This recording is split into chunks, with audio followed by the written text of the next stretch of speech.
Still bol the nawa nuya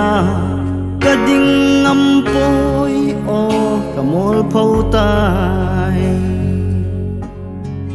Calvary tha ngai amawin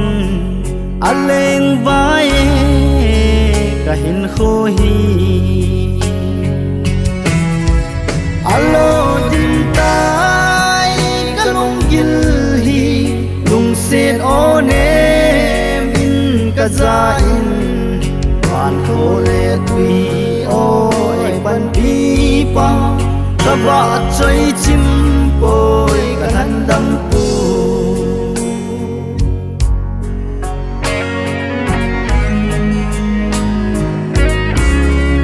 si na lampi ka zot lai hin cross va no ya ka chingam poi balal namun hang sang pen jong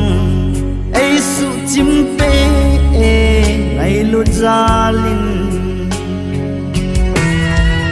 alo dim tai kalung gil hi lung se o nem in ai ko ve na konin o ai hu do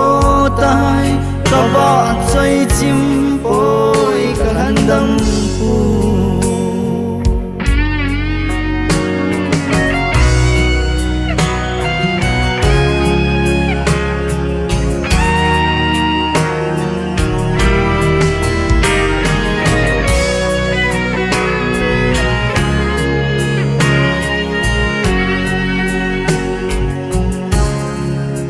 sa tum nei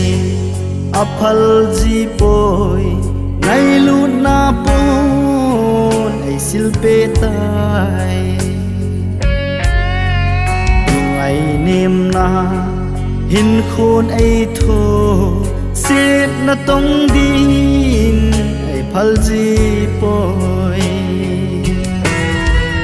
alo dim tai kalung gil set o nem in ai ko ve na konin o ai hu do tai ka va choi chim poi ka handam pu cross lam de in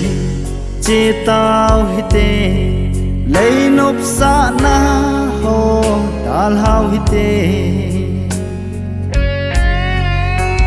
hầu sat na ka hol lain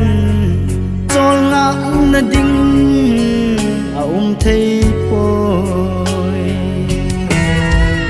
alo ding tai kalung gil hi lung se o nem in kaza in ban khole tui o ai pan pi pa